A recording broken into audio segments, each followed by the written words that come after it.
Kwa hivyo, having said that, I want to take this opportunity to give 3 reflections on why we are here today, and then we will finish. The first one is on the place of young people in our national development today and in the future. Many people have said many things, but what is not deniable is that young people are the present and the future of our nation, and indeed any nation.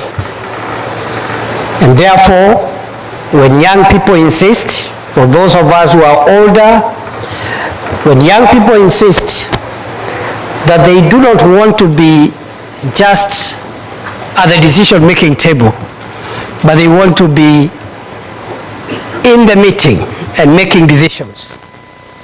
The reason they do that is because they are the present and the future of our nation. And therefore,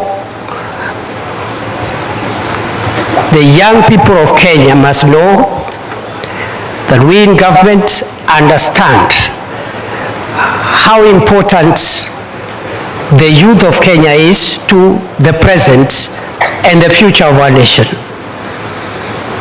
We must demonstrate by action, those of us who have been given responsibilities, positions of responsibility and decision making, that as we discharge our responsibilities, young people must have their voice heard, but not just their voice being heard.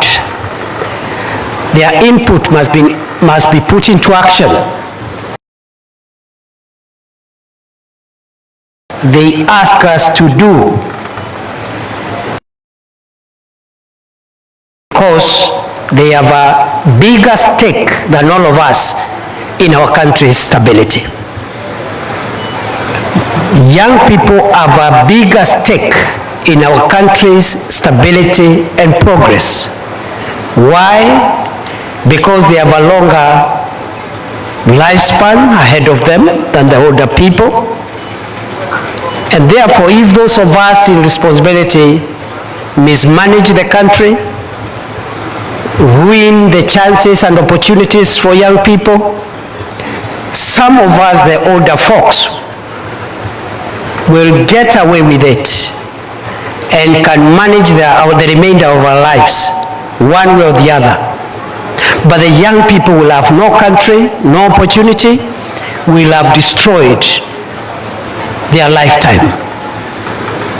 And therefore, young people have a right to demand that the right decisions be made for the country, currently, and decisions that have an implication on the future.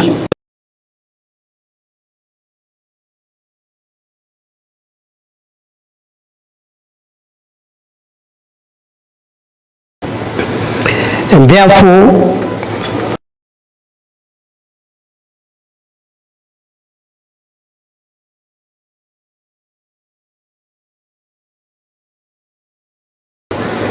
I want to support what the speakers who have spoken before me have said.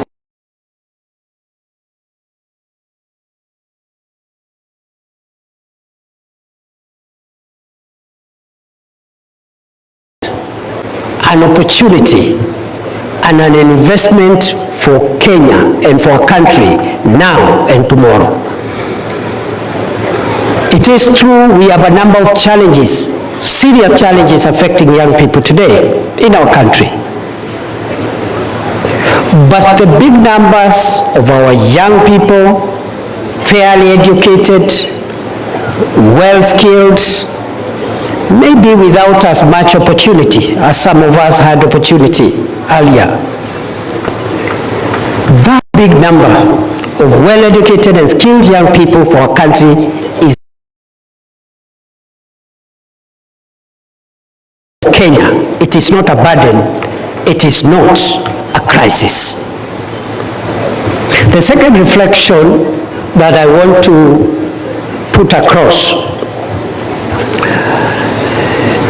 is what we are doing to prepare now, today, and tomorrow.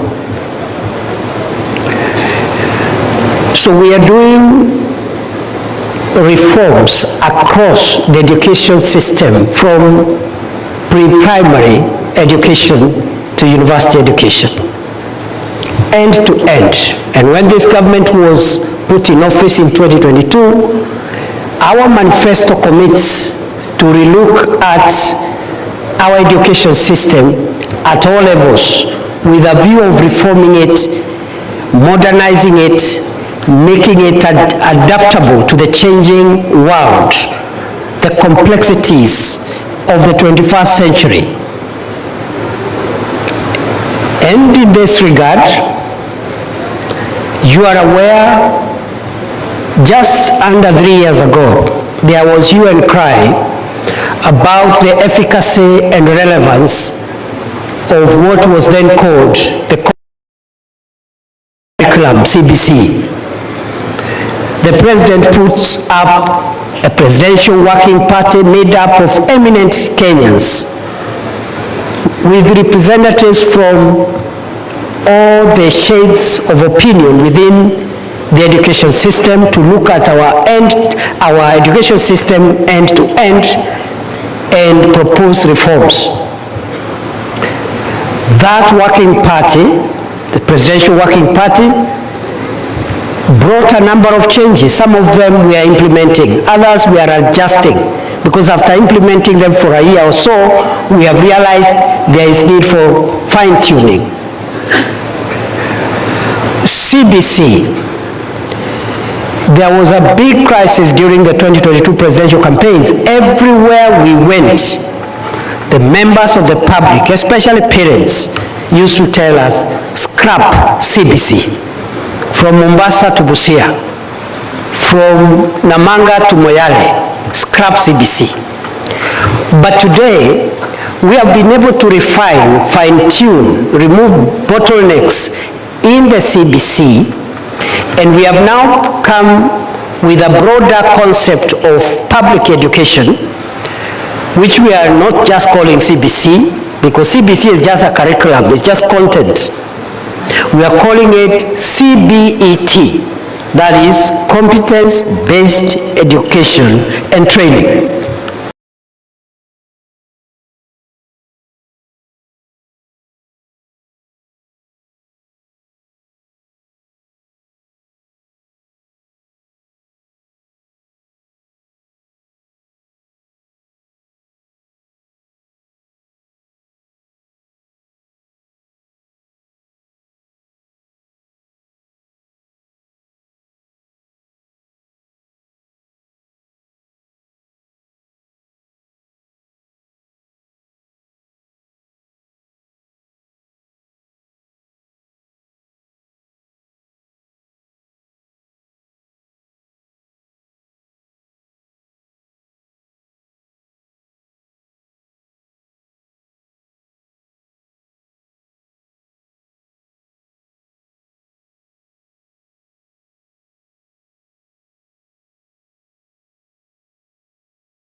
Reforming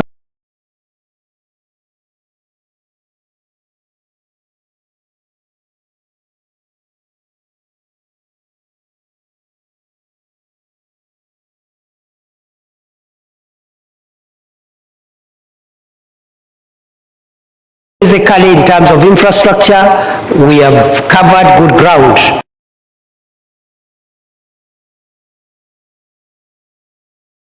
That we can now transist our junior secondary school graduates into senior school, where they'll take pathways, not the way we've been doing it, where everybody goes to high school to study everything, but to take pathways. The last 3 years of schooling before university will involve pathways either in STEM, science, technology, engineering, and mathematics courses, or pathways in humanities and social sciences.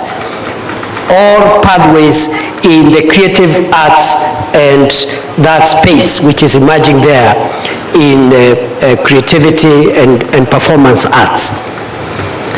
And for me, it's not easy. That has taken a lot of government focus, because we believe a good education system is good for the young people of Kenya, is good for the country now and tomorrow.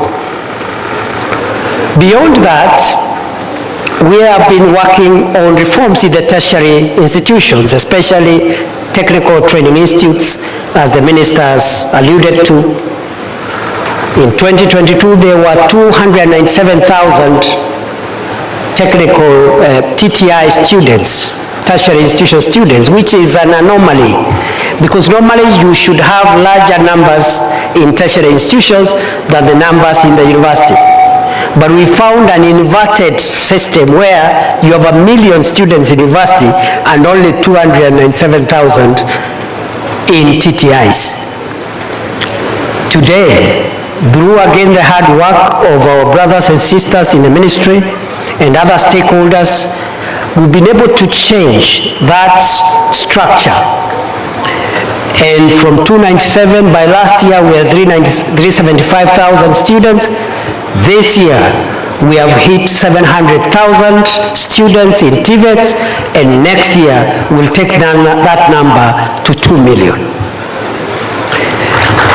That has not happened by itself. It has happened because it's a deliberate policy intervention by government.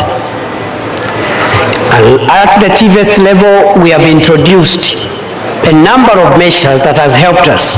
One is the modularization that the Minister for Education has spoken about, where you don't have to come and stay for 3.5 years in a TVET institution. If you need a course for 3 weeks, and then you go and work, then you come and add another course later, you can do it module by module. Then you interface between work and education, so that you start earning early as a young person. There is no need of locking you up in a TVET for 3 years, when you can work and earn and start empowering yourself early. That modularization is a game changer and is part of the reforms that we are steering to make sure that we respond and to the modernization of our education system. We have also introduced, again, the recognition of prior learning policy, where we have many young people who may not be as fortunate as the students of Pwani University, or as I was when I was a youth. They don't have any formal training. They don't have any formal certification. But God has granted them with certain skills, talents, naturally. They can put together a table. They are actually carpenters, but they have no certificate, because they have never entered anybody's polytechnic. Don't we have young people like that in the countryside everywhere? Some are electrical. They can put together electrical appliances and do some work, but they have no certification. Some are mechanics. They do basic repairs on vehicles. They are not certified. We have said those ones, many of them are in a sector we call Juakali. The people you see doing work in Juakali, many of them have no formal certificate. So the recognition of prior learning helps those people for a short period, 3 weeks, 4 weeks, 6 weeks, to go to a TVET, be assessed by government quality assurance institutions like NITA and the others, get certified by the institution, but in a shorter period of time. They don't have to waste 2-3 years for something they already know. The only thing they didn't have is the certification and the formalization of that knowledge, the recognition of prior learning, modularization. Those are game-changing interventions of the William Ruto administrations around TVETs. We have also introduced dual training policy, where we are saying young people who are in the tertiary institutions cannot graduate just by studying theory, especially for skills and practical subjects. They must have exposure, industry exposure, in a practical situation. And so it's a must before you graduate. Part of your learning will be theoretical, part of the learning will be practical. So we are making sure we attach them to government projects. And when I say government projects, national government projects, county government projects, private sector projects, to make sure before they graduate, they are ready for the job and they have not learned in theory only. And so that tertiary space, we are revolutionizing it. We are adding equipment in our TVETs and so many other things that I do not have time to narrate. At the university level, we are looking at the funding of higher education. Because by the time a student is qualified to join university, they are fairly formed up. That is like the tail end of the education ecosystem.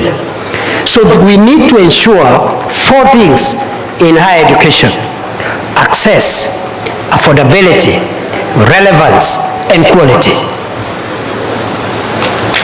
Those are very key things that underpin a successful higher education, university education system. University education must be accessible to as many qualified students as possible. It must be affordable to those who are qualified. The subjects must be relevant to the needs of today and tomorrow, so that you don't teach students old things. Things which are never relevant, the things of I don't know which century there, and you're trying to teach technology that is already, overtaken by events. That's why I was happy to hear Professor Kahindi, Vice Chancellor, mention that they are incubating learning around young people getting trained and educated around machine learning, artificial intelligence. That is the future. That is where, those are the cutting edge issues that require the attention of our education system. We must make sure our education system at the university is accessible, affordable, relevant, and of high quality.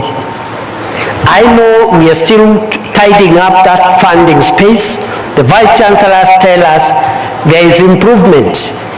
Even with what we have implemented, there is a bit of improvement in terms of making sure that our universities do not become insolvent, as was happening.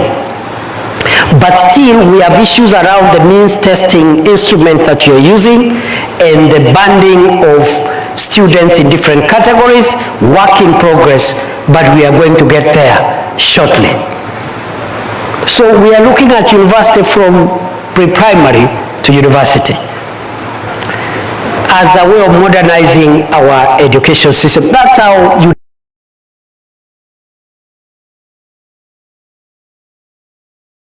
curriculum, you look at their training at all levels, you change this policy, you change the other policy, fine-tune this intervention to make sure that we have a good education system. And I like what the minister has said. You are aware last week government decided to reduce fees in the university from up to 40%, some courses a little lower than that, depending on the courses. But still there is a lot of work we need to do in our university education and tertiary education space. I am particularly impressed by the initiative taken by Pwani University. Again, Professor Kahindi and your team, congratulations. Again, the students of this university, led by, there was the Andrew Muteti. Wewe ndiye kusema hapa? Wewe ndiye rais hapa? Wewe ndiye fire hapa? Ni fire si fire. Fire si fire. Norma si norma. I really liked your presentation, Mr. Rais wa Pwani University, I like your presentation. Because many student leaders, I dare say, even of our time, when you get a chance to talk to a government official who could help in one way or the other, they just start talking about maneno ingine hapo, you know, mambo kidogo kidogo, small things. He said two things, isn't it? He said, first of all, many comrades are suffering. They cannot afford even the fees that they are supposed to contribute. Many comrades cannot afford.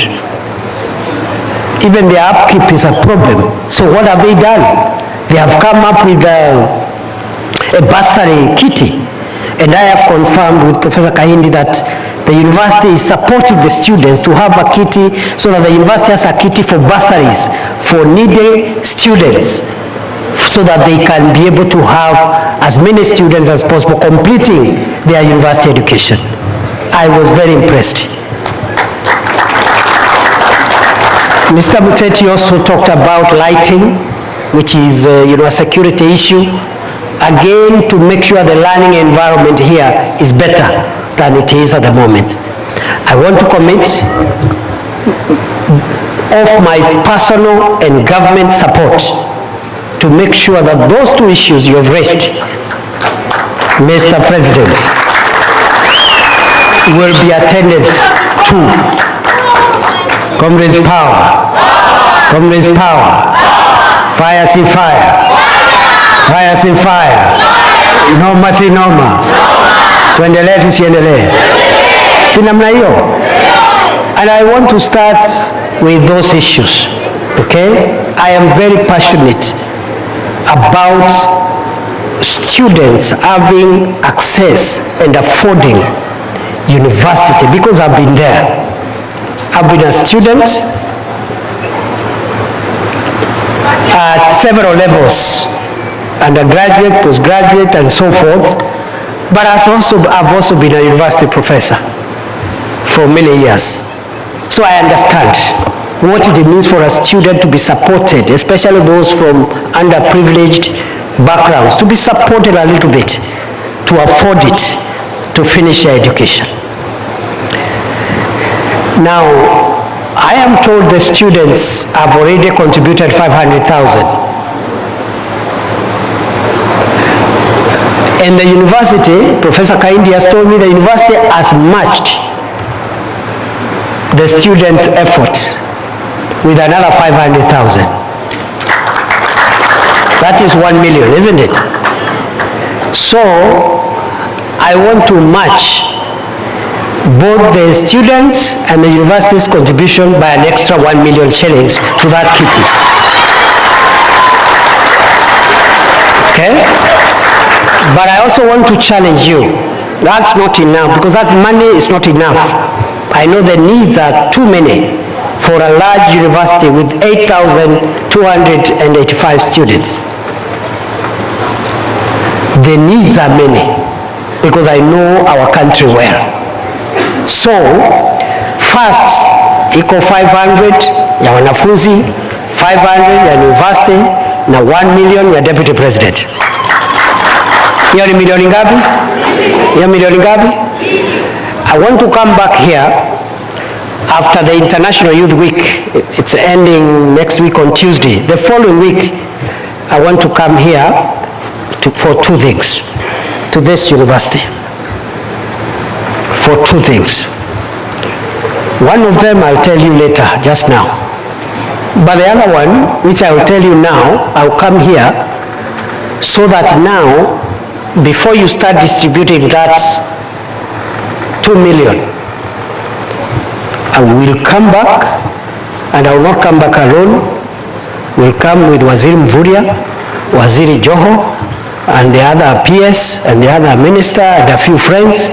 We support further. Before you distribute that money, we again boost it. Because when we are out there and we are doing empowerment for small-scale traders, your parents, it is the same thing we need to do with the students here. So that as your parents struggle there to expand their businesses and have more income, we also empower you to get a good bursary scheme. And Mr. Vice Chancellor, please, I want that bursary scheme for Pwani University to be a model which we can replicate in other universities across the country. So I'll give you a date before the next 10 days or thereabout, after the Youth Week is over. We start with Pwani University. By that time, we'll have 2 million, and then we look for more money. And we'll be doing that every year. We'll be topping up hiyo maneno every year. Tuendelee tusiendelee? Ama namna gani? Pwani hoye.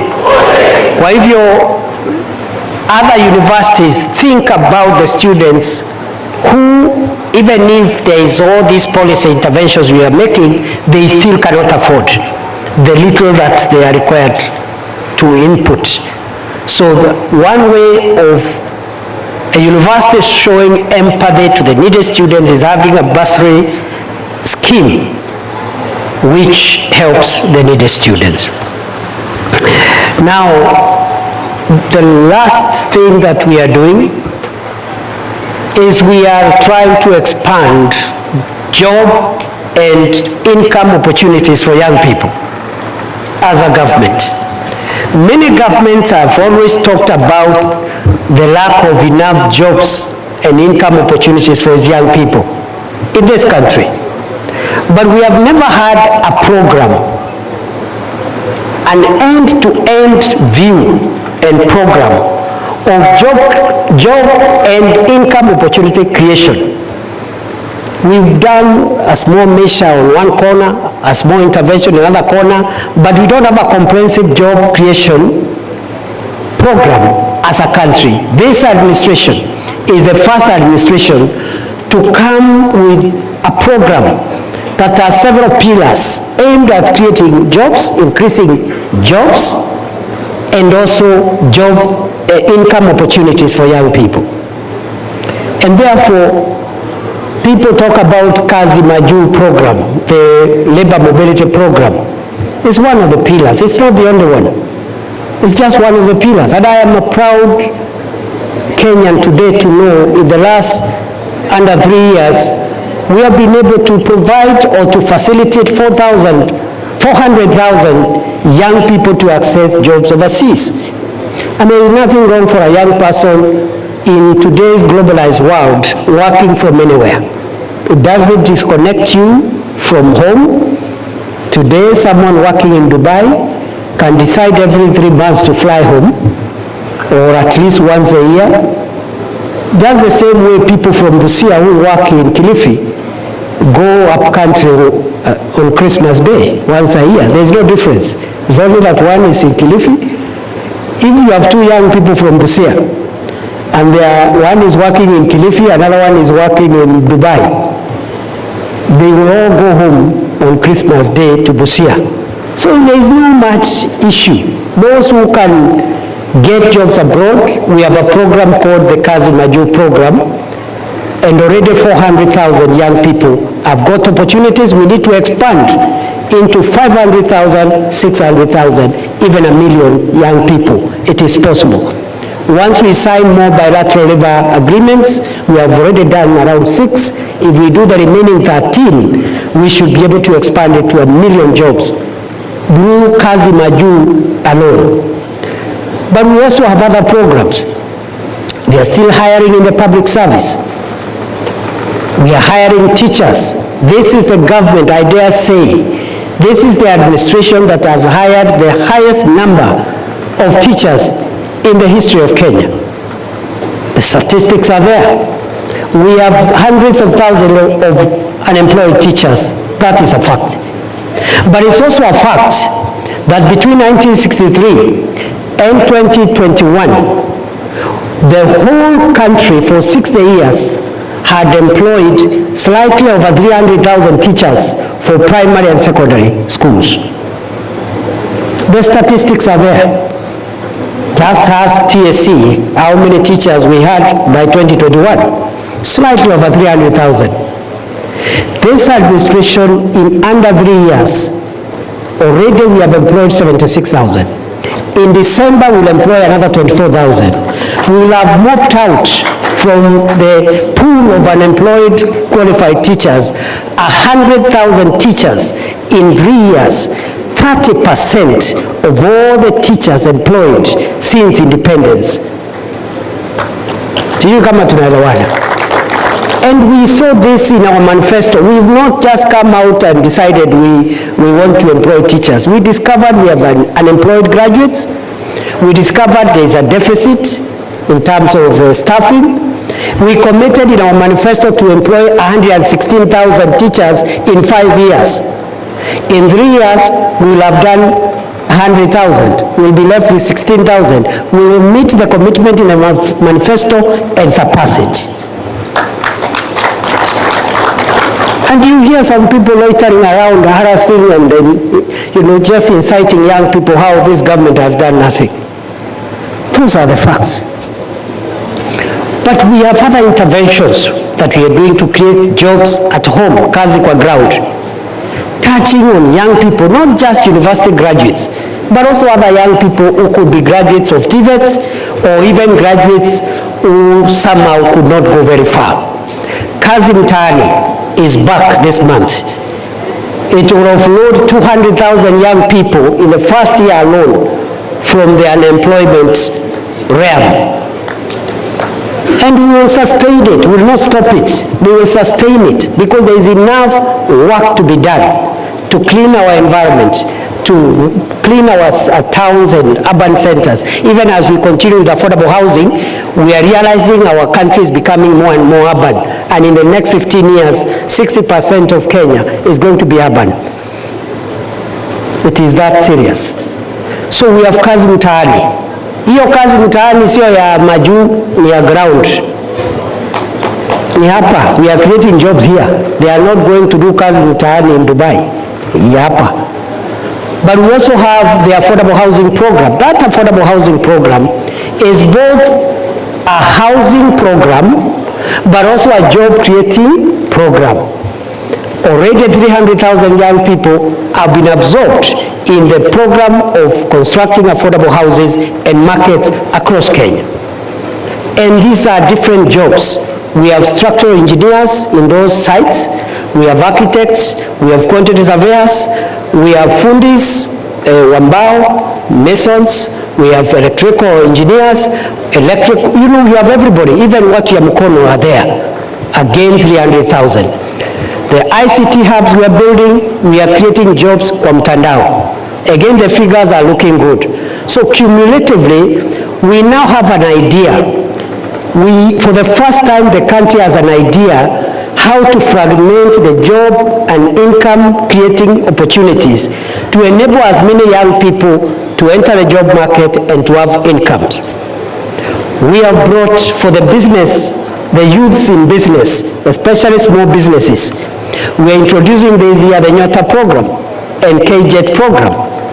Nyota is for young entrepreneurs, business people in micro and small enterprises across the country, where 50, 70 businesses led by young people will get a grant of 50,000 shillings to expand their micro businesses. You can imagine the power of 70 businesses in every ward across Kenya, each business getting 50,000 shillings. So we have an end-to-end view. We may not be doing as well as we would like to, but at least now we have a roadmap. If you know where you are going, you will reach. Doesn't matter how far it is. But if you don't know where you are going, you will not reach because you could be traveling in the opposite direction. Isn't it? If you know where you are going, it doesn't matter how far your destination is, you will reach there. But if you don't know where you are going as a country, you will never reach your destination because most probably you are heading in the wrong direction. So we have kazi kwa ground, kazi mtaani, kazi ya affordable housing, employing teachers, employing people in the public service, employing people in the private sector, kazi kwa ground. Kazi mtandaoni, through the ICT hubs that we are doing for job creation in the digital space. Kazi majuu for the young people who wants to go abroad. Nyota and KJET programs to support the young people who are doing business. Nothing will prevent Kenya from turning the youth of our country into the resource that it is supposed to be. And gradually we will offload. This is a problem that has accumulated over 6 decades because nobody was brave enough to think through. They were simply inciting young people how you are not getting opportunities and what have you. So I want to conclude by saying that what we need to do as a country now, from where I sit, even as we create the hardware of job creation and income opportunities, we must deal with the software. And the software is to work, those of us who are older, those of us who are in government especially, let's work with young people and connect with them. First of all, we need to understand them. We need to also tap into their expertise because today's young person is much more knowledgeable than us who went to school earlier. That is the truth. Many adults don't want to accept. Young people are more educated. They have greater access and exposure to technology, to, early. Some of you saw a computer when you were writing your PhD. Some professors seated here. Yeah. Some of you wrote your thesis using a typewriter. Now, today, kids in primary school can use the computers very easily. So today's young person is not the young person of 1970 and 1980. More educated, more powerful, they know more than us, we must accept. They may not know everything, but they know more than us, especially the things that have come up during their generation. Some of us are trying to catch up. So we must learn from our young people. But also we need to engage. There needs to be an engagement because we need a transition. Those of us who are talking to you from here today, we have a shorter lifespan, a shorter working time frame ahead of us than most of you have just started or even have not started. But we need a transition. We cannot just have a commotion and, just some disruption.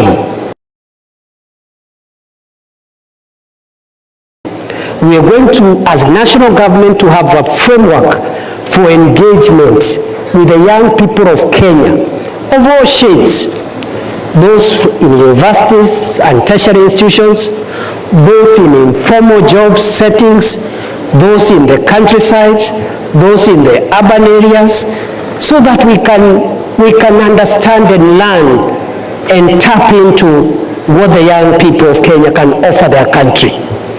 It is not true that young people, because they have not started working, they don't know anything. They know a lot, and perhaps much more than the older people know. And therefore, we are going to start that engagement. And that engagement, I want to start it here from Pwani University. So when I'm coming back for that bursary, maneno, I want us to have a proper town hall with Pwani University comrades. Na msiogope, mtuambie mambo yote ile maneno mnataka kutuambia. Because we need to engage with you. Tell us. Ile tu tunaomba ni the culture of violence and rudeness does not take anybody anywhere. All over the world, you can get very far through constructive engagement. The world has changed. The time when violence used to be one of the methods of resolving disputes, that time is gone. So let us engage, let us listen. Many of the things that young people are saying are actually right. They are telling those of us who are in office that corruption and stealing public money is a bad thing and it should stop. Isn't it? Any person entrusted with public funds who is siphoning those funds and diverting them to private use, that person is not just an enemy of young people, it is an enemy of Kenya. Because you're stealing the future of the nation. And some of the things that young people are saying, they are right. Our prayer is that modalities of saying these things be streamlined and just keep quiet about it. And in the next 1-2 years, you're going to see a lot of changes. I don't want to preempt the president, but you're going to hear some pronouncements as we begin a new chapter as a country of being more listening, more accommodative, and forging a national consciousness that will take us to the next level. Even the hard topics that many of us are uncomfortable discussing, you're going to hear very soon. We will start having those conversations on the hard issues of accountability, hard issues on the fight against graft and stealing of public funds, the hard issues about how those in authority treat citizens and how security agencies engage with the people, how do the rights of people, how are they moderated. But in the process, we'll also have a very difficult conversation on how the exercise of rights must not injure the national good and hurt innocent people who have nothing to do with what you are aggrieved about. Long time ago, I used to be a university professor, so that's why I've taken that long, but I've finished. I look forward to engaging young people, not just of this university or our higher education institutions, but also our young people who may not necessarily in our institutions, but they are out there and they are looking for the government to listen to them. They are looking for the government to adjust the things that they think we are not doing right. I am going to be part of the solution, just like it was said earlier that we need to be part of the solution, all of us, and stop the blame game. Don't allow young people, the youth of Kenya, don't allow people who have had their time, people who had had opportunity, they had a career, they did all they wanted to do, and in their dying years, they want to incite you to destroy the country and leave you with a broken country. Don't allow people who have had their time to waste your time, because you need your time so that you can also get the... Thank you very much. So nawashukuru sana, nawatakia kila la heri. Mimi naomba tubalizie hapo. Kuna vile PS alisema, and this PS is 29 years old. PS is 29 years old. So, and he sits at very high decision-making levels. He has access to the head of state. So if it is getting the agenda of young people channeled into government, the PS for Youth Affairs is there, 29 years old. I don't think the president would have done anything better. So, vijana power. Vijana power. So I want to suggest that we formally have the national anthem, and then after that, the person who was supposed to come and close can come here and close with us. And once again, the leaders who have not spoken, I apologize. We just had to do it this way, but you will always be around to have your meetings. I just thought I should share a little bit, and then we finish and leave it at there. Asanteni sana. God bless you.